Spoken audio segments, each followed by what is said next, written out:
Muito boa tarde a todos, bem-vindos à sessão de apresentação do segundo romance do Fernando Ribeiro, chama-se Café Canimambo. Depois da estreia com O Bairro Sem Saída, voltamos a um universo que eu acho que faz falta à literatura portuguesa, que é, ao fim e ao cabo, um universo muito mais de subúrbio, de margem, dos invisíveis. A literatura portuguesa muitas das vezes fica agarrada o que é o sentido da vida e para onde é que caminhamos, de onde vimos, o que somos, e muitas das vezes conotada com uma certa ideia de uma literatura classe média e que é resultante também das características da evolução de Portugal, em que os escritores vinham essencialmente de universos das profissões liberais, professores, médicos, advogados, e pouca gente a vir das franjas da sociedade e, naturalmente, pouca gente a falar sobre esse universo. Se no Bairro Sem Saída nós já tivemos um mergulho de cabeça e com muitas pancadas na Brandoa, nós agora vamos um bocadinho até Sesimbra, a Lagoa da Albufeira, para conhecer 4 personagens, 4 homens, que nada têm a ver uns com os outros. Um é conhecido, pelo menos dos mais velhos, Vítor Batista, antigo ponta de lança de um clube lá de baixo, não se pode dizer o nome. Um clube lá de baixo. Começa por B e acaba em A. Exatamente. E que é uma figura icónica, porque além de um grande jogador, é daqueles personagens quase romanescos, muitos problemas com o álcool, um enfant terrível, alguém que gostava de viver a vida muito intensamente. Temos o dono de uma loja de brinquedos que gostava de ser feliz e não consegue.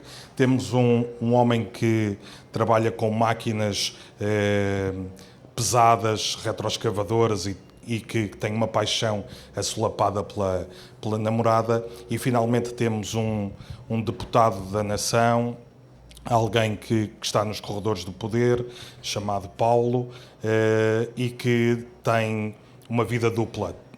Muitas das vezes a expressão que é utilizada é alguém que tem sempre consigo um demónio, e nós vamos nesta espécie de thriller, porque acaba por ter essa carga, há um mistério, há algo que nós vamos descobrindo, vamos intuindo ao longo do romance que algo de estranho se passa na vida daquele personagem e vamos descobrindo isso. E é exatamente na Lagoa da Albufeira, que é uma lagoa de água doce, paredes meias com o mar, aquilo tem um cordão de dunas e sistematicamente na primavera abrem o cordão de dunas para o mar entrar na lagoa.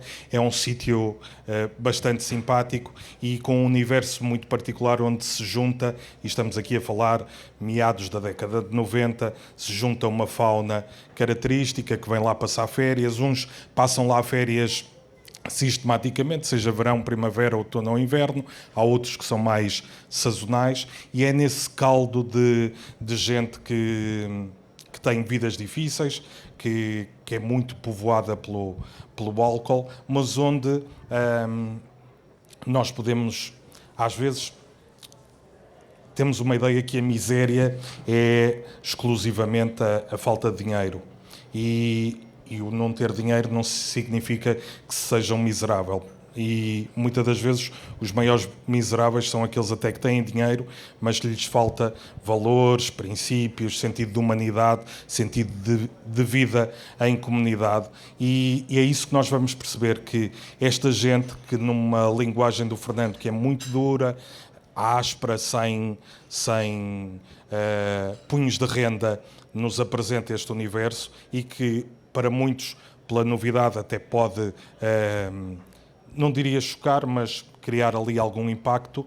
Não significa que esse universo das pessoas que vivem no álcool, que fazem as suas necessidades pelas pernas abaixo, que andam aos caídos, que sejam os absolutos miseráveis. E eu acho que este livro acaba por nos dar uma clara percepção que se pode ser pobre e não ser miserável, que é algo que muitas das vezes na comunicação social nos tentam vender, que esses universos onde há falta de muita coisa, é um universo também onde há falta de princípios e de valores. E o Fernando faz aqui um retrato e um desafio ao leitor muito interessante de mostrar que não é o dinheiro que que faz de nós melhores ou piores pessoas.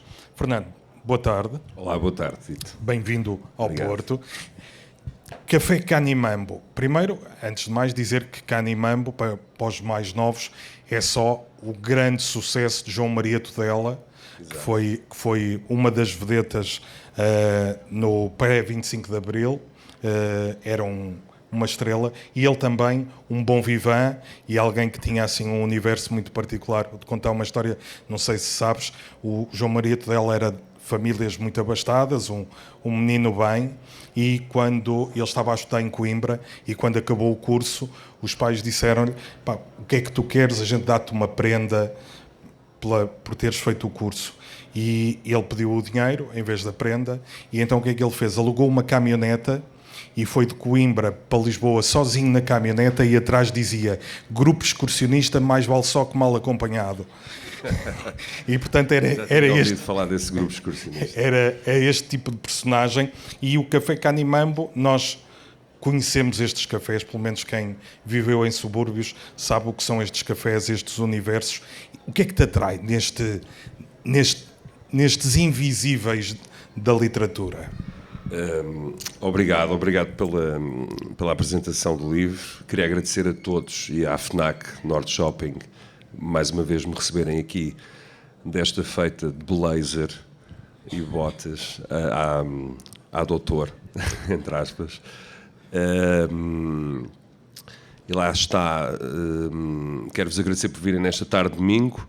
Eu tenho tido uma tarde espetacular. Eu gosto muito de vir ao Porto, a Matosinhos.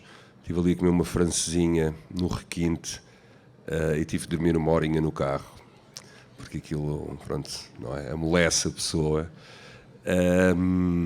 E fundamentalmente fico muito contente de estar aqui, de poder apresentar os meus livros, de apresentar esta faceta que também de alguma forma me tornou no vocalista dos Municipal, que é ler e escrever.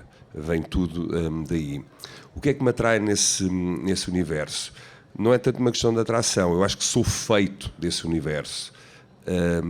Na apresentação em Lisboa, o José Luís Peixoto dizia que tinha gostado do livro e disse assim: "Epá, também se não gostares, guarda para ti e dizes que gostas, porque se algum dia fizeres uma banda, tens-me à perna."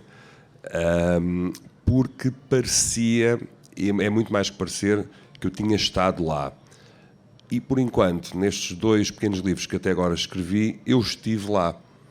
Muitas das histórias que se passam, quer no Bairro Sem Saída, mesmo ficcionadas, quer no Café Canimambo, e estão-me sempre a perguntar porque é que eu não faço uma apresentação no Café Canimambo, que há vários aqui na zona, lá chegaremos. Era uma espécie de coração ou de ponto central, não só da ação, mas também das férias de muitas pessoas. O Café Canimambo não era muito bem um café, era mais uma barraca, várias aliás, de pau. Não sei se haveria aqui algum equivalente aqui nessa altura, não era? A praia da Lagoa da Albufeira era o que nós convencionámos chamar, passa a expressão, a praia dos tesos, ou seja, que eu não tinha muito dinheiro, mas ainda precisava, e preciso, não é? Porque trabalhavam, não era o facto de serem indolentes que fazia que não tivessem dinheiro, era o facto de para trabalharem muitas horas e terem baixos salários que não lhes permitia, por exemplo, ter um timeshare ou uma casa de família no Algarve. E reuniam-se lá, e mais uma vez essa reunião gerava histórias e acontecimentos que eu fui assistindo, que fui guardando, que foram sedimentando na minha memória e que depois deram um livro. O senhor dono do café, que também faz uma aparição, porque no meu livro tenho nomes verdadeiros e nomes falsos, e como não estou a escrever nem não ficção nem romance histórico, estou-me perfeitamente marimbando para o fact-checking, e muitas vezes vêm dizer: "Olha, então isso aquela pessoa veio ter contigo." Eu assim, olha, só lhe posso ser simpático e dizer, olha, já viu, metia num livro, hein, que pinta, vem-me agradecer, não é? Ou não. Chamávamos-lhe também o Senhor Canimambo, porque Canimambo, para além desse sucesso da canção portuguesa, é uma canção que está presente no disco, porque havia um senhor que cantava várias canções à viola e à fogueira e no fim terminava sempre com essa, com os falsetes e tudo. Era o nome do café e também era o nome que nós chamávamos o Senhor Modesto. Isto eu não inventei nada, ele chamava-se mesmo Senhor Modesto, que tinha estado imigrado em Moçambique e penso que em algumas zonas Canimambo quer dizer obrigado. Aliás, como está na letra. Portanto, isto, apesar de haver aqui muita maluqueira e muita ação e muitas personagens e muitas tramas, microtramas de vez em quando, é acima de tudo, mais que um livro, é um testemunho de condições, de tempos idos. E nós falámos, nós estamos aqui, praticamente a continuar a conversa que tivemos ali no café, e nós falávamos. Tu falavas, que o Tito é mais conhecedor de literatura, eu leio muito, mas pronto, vou lendo assim, sem tino, vou lendo o que apanho, olha, gostei deste, vou ler, de vez em quando largo, leio outro, mas nos subúrbios, não só da Amadora ou de Lisboa, nos subúrbios que são na praia, que é o caso da Lagoa da Albufeira, que era uma praia totalmente suburbana, também sofria dos mesmos problemas que, por exemplo, com o bairro da Brandoa, do alcoolismo, da toxicodependência. Portanto, nós tínhamos ali quase uma repetição da nossa vida, mas com pinheiros, com areia, não é? Com miúdas, com rapazes, sei lá, com liberdade que não tínhamos na aldeia urbana, mas eu, pelo menos, como visito, como conheço, como frequento, como sou de lá, vejo uma grande magia nesse encontro de várias culturas num sítio, e nasce sempre histórias mirabolantes, tal como no bairro Sem Saída, no bairro da Brandoa, que serve de inspiração. Havia pessoas do norte, do Alentejo, pessoas que tinham regressado das ex-colónias, pessoas que tinham regressado de França, e juntavam-se ali num caldeirão tal que para mim se torna quase impossível escrever sobre outro assunto, para já, não é? Não quer dizer que daqui a uns anos não esteja a escrever um livro sobre a minha ida, sei lá, ao Japão ou assim uma coisa, mas para já eu gosto, o que me desafia, o que me diverte, acima de tudo, é recriar estas personagens. E porquê é que eu sei que me diverte? Porque as pessoas também estiveram lá e por companhia, por osmose, principalmente a família, a minha irmã. Eu, quando estou a ler este livro à minha irmã, ou quando ela está a ler e quando estamos a acompanhar, ela está a acompanhar a leitura, ela ri-se que nem uma perdida porque esteve nos bastidores, entre aspas, deste livro. É isso que me diverte, é isso que me faz escrever, essa falta também de responsabilidade que eu tenho na música. Os Municipais são uma banda a sério, profissional, e temos compromisso, e temos viagens de avião, e eu, quando encontro ali um espaço, ali um sítio de paz e sossego, é quando estou a trabalhar exatamente nestas pequenas aventuras que até agora compuseram os meus livros. É curioso, no bairro Sem Saída, nós estamos na Brandoa, que é um bairro que cresceu de forma orgânica e selvagem e que se foi fazendo como muitas coisas em Portugal, começa provisoriamente e provisoriamente se vai tornando em definitivo.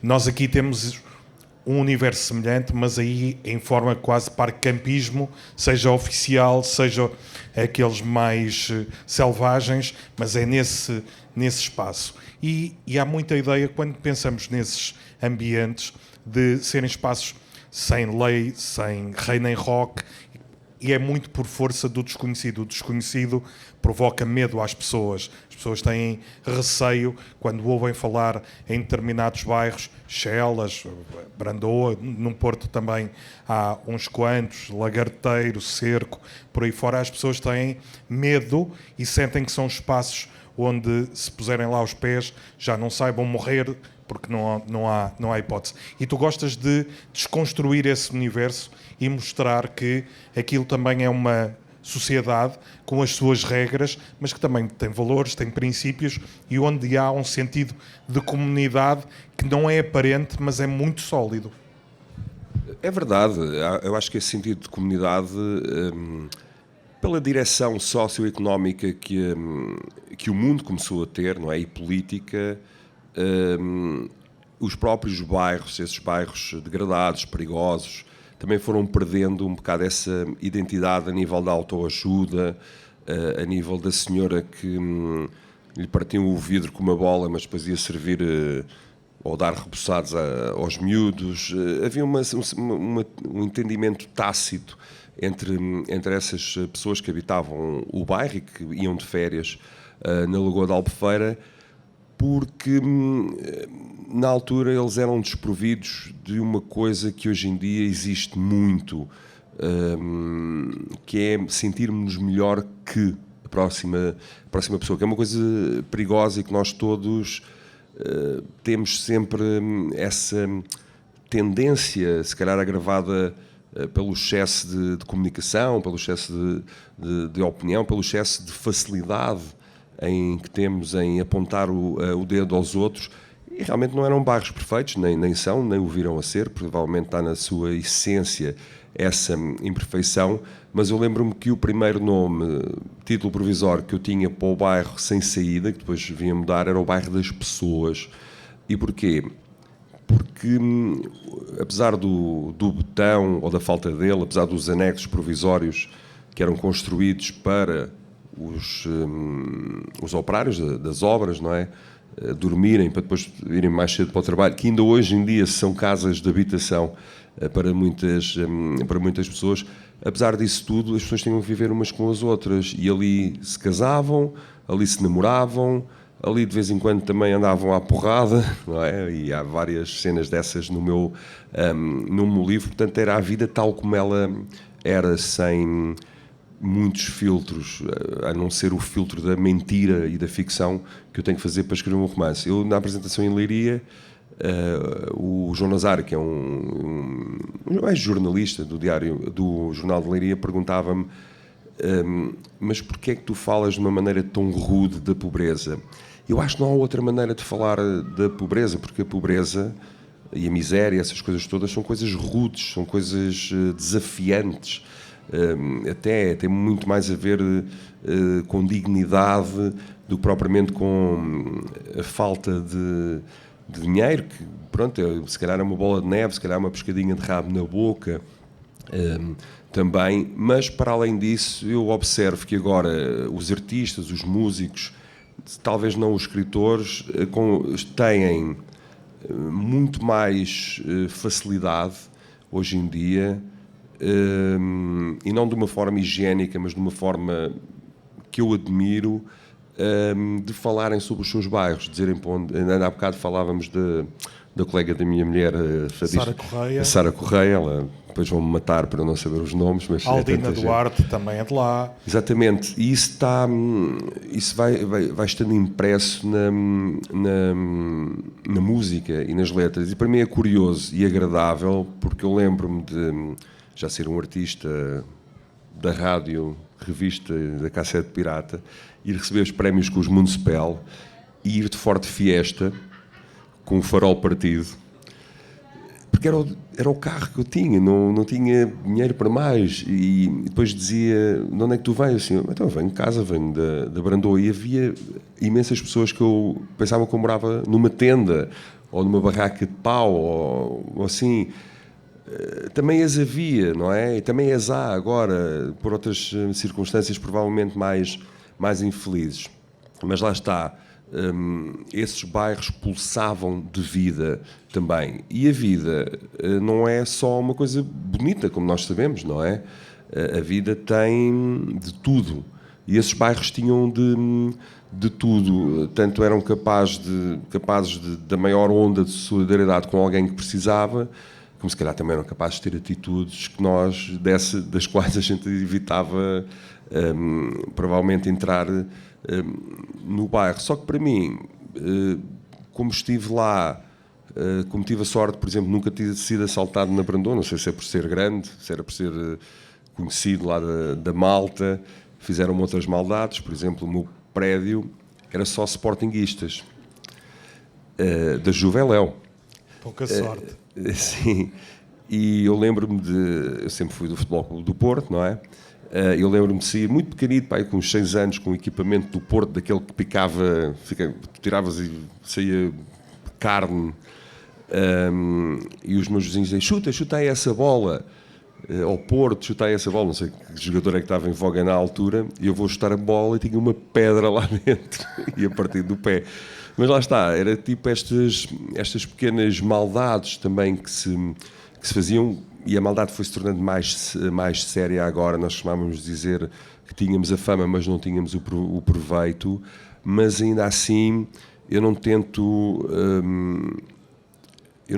desmistificar os bairros ou as praias dos subúrbios. Eu tentei exatamente o contrário, é mistificá-los a um nível que as pessoas também, através da ficção, através da literatura, também contactem com coisas que saíram desses bairros. São coisas com todos nós nos identificamos, e que não são coisas negativas, mas são coisas necessárias, são combustíveis, a frustração por não conseguir seguir os seus sonhos, a raiva que temos de pessoas que se safam, o sentido de justiça popular que está presente também nos meus 2 livros. Isso foi tudo valores, ou pelo menos coisas que eu retirei exatamente de ter essa vivência.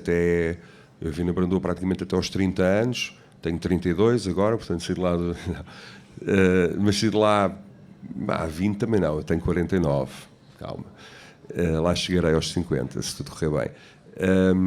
E lá está tão impresso em mim que quando fui desafiado a escrever romances pela Penguin, normalmente um autor, pois agora vou-me inspirar, vou ler, e eu não, quero escrever sobre isto. E fiz o livro num instante, mais ou menos, não é? Não tão rápido quanto a editora queria, e depois quando fui para o segundo livro também já tinha tema, e agora vou para o terceiro livro e também já tenho tema. Nesse aspecto sou abençoado, como estávamos a falar no café, os temas vêm ter comigo, basta estar atento. Claro.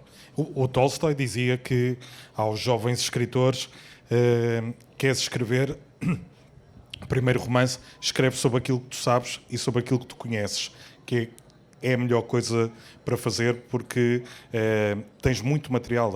A tua vida, seja ela qual for, deu-te muito material para tu escreveres. E há uma coisa, tu não te furtas a falar nestes universos, que há tráfico de droga, que há grupos rivais que se pegam à pancada e que se acertam forte e feio, que arrancam pedaços das orelhas uns aos outros à ferradela, mas há também esta questão, e tu já tocaste nela, que é a justiça popular.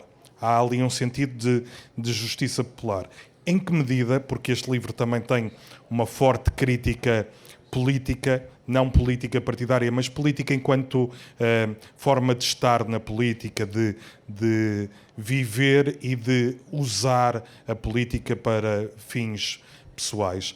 E há momentos, tanto no primeiro como neste, onde a justiça popular está presente. Tu sentes que os portugueses precisam de despertar, de ser mais exigentes, de se revoltarem mais com o que está à sua volta e a forma como é governado o país, a sua cidade, a sua aldeia? Talvez seja hora disso, não é? Eu, claro, enquanto músico, enquanto pessoa mais ou menos pública, tenho sempre os telhados de vidro, não é? As minhas orientações políticas, etc., que eu tento afastar ao máximo da música, mas eu acho que há um sentimento que todos mais ou menos partilhamos, é que as coisas não se resolvem. Ou seja, não é uma questão de injustiça, não é uma questão de política, é uma questão de há muitos anos nós estarmos à espera de várias coisas e aquilo nunca mais avança. É quase uma questão de imobilidade, de frustração perante o buraco que está na nossa rua há não sei quantos anos, quando sabíamos que era super simples fazer isso. E eu percebo essa parte claro que no meu livro é ficcional, essa parte da intervenção, da desobediência civil quase, mas já houve muitos de nós que também já tentaram, pelos meios corretos, resolver, por exemplo, o caso do buraco na rua, e o sistema enrola-nos de tal maneira que nos faz desistir. Ou porque desaparecemos, ou porque vamos para outra rua. E eu acho que os políticos, que são pessoas... Eu acho que nunca se deve generalizar, menos quando estamos a falar dos políticos. Aí estamos à vontade para generalizar, porque eu acho que aí a regra faz a exceção, ou assim, uma coisa mais ou menos por aí. E os meus livros são a minha maneira mental de lidar com certas situações. Este livro, não há que escondê-lo, é um livro que fala sobre o crime sexual da pedofilia. Não no caso mais atual da Igreja, mas no caso da política, exatamente no caso Casa Pia. E claro que eu não tenho informação privilegiada, claro que eu acompanhei o caso como muita gente acompanhou, e sem juízos de valor, se este ou aquele ou aquele outro era culpado. O que eu senti sempre sobre esse caso foi o facto de, como dizia uma amiga minha de Viana do Castelo ontem, nos mandarem serradura para os olhos. Houve sempre ali qualquer coisa que estávamos quase a chegar à verdade, mas havia ali qualquer coisa que emperrava, havia ali qualquer coisa que não nos deixava ser esclarecidos. E esse cobrimento, não é, do pássaro que está dentro da gaiola, é uma coisa que a mim, enquanto cidadão, enquanto português, enquanto pagador de impostos, enquanto empresário, enquanto marido da Sónia Tavares, enquanto autor, me faz ter alguma revolta. Sim, muitas vezes tenho que lidar com as consequências desse inconformismo, não é?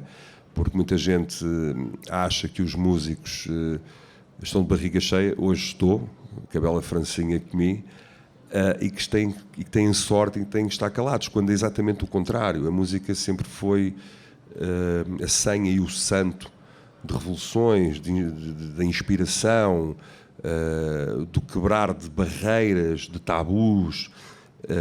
Sei lá, há tanta coisa que foi a música que falou primeiro, problemas sociais, há tantos mártires na música também, que os meus livros são imbuídos dessa justiça popular, que é quase o meu subconsciente, do qual, neste caso, eu estou bem consciente, a tentar mudar a história, a tentar com que estas pessoas que estão aqui, neste caso, os seus demónios dessas pessoas, o que os leva a fazer aquilo, têm que ser castigadas, têm que pagar por aquilo que fizeram. E tem muito esse ângulo, sim. E, nomeadamente, tenho bastante esse ângulo e confesso que até comecei a ganhar bastante preconceito com pessoas da área da política. Já conheci algumas, como é óbvio, na minha profissão, já conheci gente boa, gente má, como é óbvio, mas depois há sempre este generalismo de que os bons também não são suficientes para mudar o rumo da história, o que é uma pena. Ou então há bons que de vez em quando se tornam maus, porque o poder definitivamente corrompe, e como eu não posso fazer barulho em mais lado nenhum, a não ser no palco com os Municipal, faço barulho também nos meus livros acerca disso.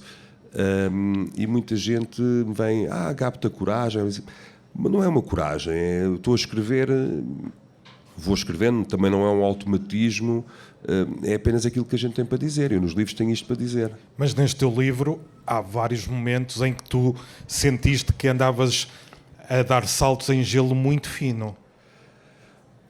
Talvez, eu sou bem pesado, são 100 quilos de jovem rapaz. Sabes, eu escrevo para me divertir, ao fim e ao cabo. Provavelmente tenho um sentido de humor um bocadinho bizarro para escrever, e quando estou a partilhar os livros com as pessoas mais próximas, eu tenho este sentido, não sei se é um mecanismo defensivo, em que vou ali, por exemplo, imagino-se, não vou fazer isto, mas estou num carro, estou a acelerar e vou quase atropelar aquela pessoa, mas depois faço uma piada, então, estás bom? É um bocado, os meus livros são feitos um bocado assim, vou quase contra a parede, mas depois faço, ou tiro o nariz de palhaço, ou uma coisa. Há sempre o humor, que eu acho importantíssimo, não só para nos entreter nas manhãs da rádio, mas também para desmantelar os assuntos mais perniciosos, mais sérios. Mas, claro que eu senti que se calhar havia aqui comparações, quando lerem o livro, para já não fazer spoiler, vão ser óbvias, que há gelo fino, que há telhados de vidro, que provavelmente até poderia haver polémica, mas isso não foi forte o suficiente para mudar aquilo que eu queria escrever. Eu conto uma história que não tem nada a ver, mas tem tudo a ver. Os meus pais não queriam nada que eu fosse uma banda de heavy metal. Pronto. Hoje em dia as coisas são diferentes, felizmente. Não queriam que eu tivesse cabelo comprido, não queriam que eu andasse nos ensaios, eram os cigarros, era a droga. Por acaso não havia nada disso nos Municipal, mas havia noutras bandas. E faziam isso por amor, porque os meus pais vêm de uma geração que cresceu com a ditadura, que envelheceu com a liberdade, e eles queriam o melhor para os filhos, como praticamente todos os pais. O que é que era o melhor para os filhos? Não era ser vocalista dos Municipal, porque isso era um salto no escuro, era ter um curso, mas eu também fui para a filosofia, também não era, pronto. Mas porque o valor mais procurado pelas pessoas de pobreza, classe média ou classe baixa, era a educação. E eles queriam fazer isso. E eu não os queria desiludir, porque era uma questão de amor e de respeito pelos pais, eu sempre percebi isso. Houve muitas guerras, claro, houve muitas fugas de casa, para depois voltar, porque não tinha para onde ir, não era? ou dormir na casa de um amigo ou de uma amiga, e depois no outro dia ter, pronto, correr entre as pernas, olha, posso ir comer aí um papo seco e a casa. Mas, e isto eu faço disto um bocado, não é bem o lema de vida, que eu não sou nada desses discursos motivacionais, nem um exemplo, nem nada, não tomem isso neste sentido, mas é uma questão quase de contabilidade. A pressão dos meus pais não foi suficiente para eu desistir de fazer os Municipal, e ainda bem. Podia ter sido, sei lá, conheço imensos músicos que, por pressões familiares, etc., mas também não tem mal nenhum, porque ainda gostam de música, e aos fins de semana há escritores, o Ken Follett, que é um escritor que eu gosto muito, um escritor muito comercial, com muitos best-sellers, é baixista, pronto, já vendeu tantos livros, tem um bar em casa e depois toca com os amigos lá, os Queen e os Iron Maiden, o que ele toca. E isso tornou-se um bocado instintivo na minha vida, ou seja, não me vou assustar facilmente ou não vou estar a meter paninhos quentes quando estou a fazer algo. Quando estou a fazer algo que me diverte, que me preenche, que me valida também. Portanto, não há aqui nem no Bairro Sem Saída, nem no Café que Animamos, não há muitas cedências a isso. Eu, por exemplo, no Bairro Sem Saída, o meu pai, que mora agora em Viana do Castelo, mas é de Trás-os-Montes, eu dei-lhe o livro, ele leu, já não li um livro há muito tempo, diz-me assim, tudo tretas, porque há lá muita coisa que ele viveu, mas que não quer admitir, de alguma maneira, não é? Também há aqui uma personagem inspirada no meu pai. Aí sim, tenho medo que o meu pai vá ler este livro e vai dizer exatamente a mesma coisa, porque os pais são assim, e o meu pai é assim, é esta personagem que era, agora já não, já está a viver na sua paz, não é? Na sua ternura dos 70, mas era danadíssimo para a porrada e para se meter em confusões, etc. E eu achava isso, que eu sou uma pessoa extremamente calma, ao contrário dele na altura, quando tinha a minha idade, eu achava isso, pai, não te metas nisso, mas depois ele inconscientemente, talvez das pessoas da minha família, sendo talvez o mais discreto, foi o que me deu mais material. Portanto, para mim isso é mais gelo fino do que propriamente falar desta ou daquela personagem inspirada na vida real. Este livro remete muito para um universo cinematográfico que eu gosto muito. É um certo cinema italiano, Ettore Scola, Vittorio De Sica, que é se calhar o mais bruto seria o Feios, Porcos e Maus, mas há muitos outros. Há um com a Sophia Loren que é extraordinário, que é o Ontem, Hoje e Amanhã, e que retratam muito este universo, e que Portugal também tem. O Ontem, Hoje e Amanhã começa com uma cena extraordinária. A Sophia Loren vive num bairro muito popular de gente pobre, e vem a polícia para lhe arrestar tudo o que ela tem em casa, e quando no bairro percebem que vêm os oficiais para levar tudo, é ver sair pelas janelas por todo lado tudo o que ela tinha dentro de casa. Os vizinhos se escondem nas casas deles, e eles, quando chegam, está a casa vazia, vão embora e volta a sair tudo e entrar para a casa dela. E esse lado meio gingão, meio de comunidade que se protege e que encontra sempre uma forma de fazer aquilo que acha que é justo, encontramos muito aqui. Isso é muito interessante, esse lar latino. Eu adoro o Feios, Porcos e Maus. Eu entornei com os Municipal para eles não estarem sempre a jogar PlayStation e a ver... na altura não havia Netflix, eu fazia sempre uma noite de cinema. E a noite mais... toda a gente ficou super atento, foi a noite do Feios, Porcos e Maus, do Ettore Scola, e isso remete-me até para histórias que eu vi. Por exemplo, como é que eu começo a ler e interessar-me pelos livros, ou a conseguir ter livros? Não havia muito orçamento para comprarmos livros, sem ser os livros escolares, mas na Brandoa havia pessoas que eu acho que foram fundamentais para a literacia portuguesa, que eram as senhoras, normalmente senhoras, ou senhores também, mas normalmente senhoras, do Círculo de Leitores, que tocavam à porta, e os meus pais, por uma espécie de vergonha suburbana, temos que comprar qualquer coisa à senhora. E muitas vezes, uma coisa completamente de filme, muitas vezes iam tocar à campainha, estávamos todos a jantar no hall de entrada, estou a fazer um barulho, não está cá ninguém. A televisão aos berros, não sei o quê. E a senhora a tocar, a bater, e a gente caladinhos. Nem um rato até eu dizer assim, olha, eu gostava de ter uns livros, são coleções ótimas, ainda tenho essas edições, são edições que duram para a vida toda, o Júlio Verne, essas coisas todas. Isso era um momento engraçado desse espírito de comunidade, de sacar as coisas para não ser prejudicado pela injustiça que vem aí, nesse caso, sob a forma dos policiais. Há aqui um grupo que é um grupo de campistas, um bocado de gangsters, não é? Que são os marretas, e esses grupos existiam mesmo. Esse grupo existia mesmo. Não estou a falar aqui os Gangs of New York, ou aqueles filmes meio pós-apocalípticos dos gangues que haviam ali nos anos 80, mas eram pessoas que se entreajudavam. Por exemplo, se havia qualquer coisa, uma sujidade na lagoa, não estavam à espera que a Câmara, neste caso de Sesimbra, fosse lá, eles chegavam lá, juntavam-se. Foi assim que a Brandoa nasceu também, juntavam-se e abriam roços, passavam canos e faziam as coisas acontecer.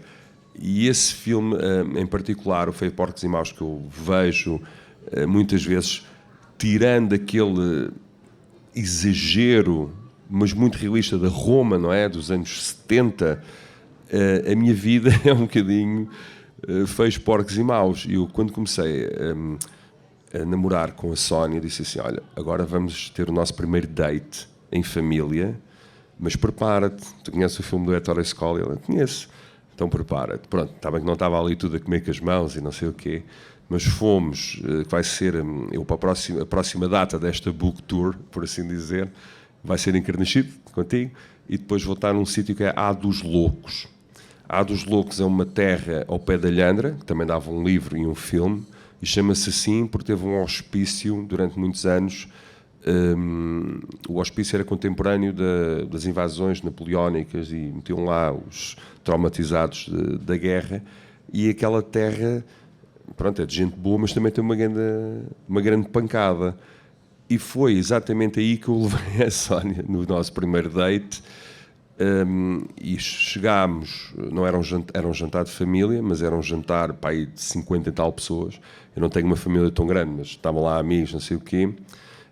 E o meu tio, que é marido da minha tia, estava a cozer tipo um borrego vivo em vinho tinto, num panelão, assim, pronto. Estavam essas 50 pessoas, E a Sónia, pronto, era a primeira vez que ia estar connosco, foi assim, cheio de etiqueta, olá, como está? E o meu tio disse-lhe assim, desculpem as crianças, acho que não está aqui nenhuma criança hoje, uau. Deixa-te de merdas. Pronto. E ficou logo apresentada. Portanto, esse universo, essa dinâmica é muito familiar e tem esse condão de dentro da... Não sei se... Pronto, há aqui muita gente que conhece o Feios, Porcos e Maus, mas é um filme triste, por um lado, violento até, mas que a gente está-se a rir a cada segundo porque é... fora... E também consegue ser terno em muitos momentos. Muito terno, mas é um filme complicado, não é? De ver, porque é poético também, a cena das crianças que têm que estar numa espécie de jaula, porque não podem andar ali, senão ainda vão pela ribanceira abaixo, não é? Aquela cor, aquela terra... aqueles brinquedos, aquelas camisolinhas de lã que eles têm, isso eu via tudo muito quando andava a crescer. Não era um bairro como o bairro do Feios, Porcos e Maus, mas era um bairro bastante parecido em algumas coisas. Isso foi sempre uma influência que há daquelas indiretas, essa cinematografia italiana e, em particular, esse filme que... Eu não sou cinéfilo nem crítico de cinema, mas isso para mim é que é mesmo o realismo, porque não é um documentário, tem muita poesia, tal como a realidade, e é um filme... Depois, quando acabarem de ler o meu livro, vejam o filme também, porque é... E tem uma cena extraordinária que as pessoas se questionam sempre como é que eles vivem barracas e vivem todos ao monte e como é que ainda assim se reproduzem. Há uma cena mítica que é estarem na mesma cama não sei quantos e há um casal que está a fazer sexo enquanto os outros estão a dormir ao lado e continua. É uma cena extraordinária. Fica aqui uma nota. Se gostarem deste livro, não fiquem à espera que os meios de comunicação social digam que é espetacular, porque os mais vendidos em Portugal não têm uma linha nos jornais, nem têm destaque nas televisões.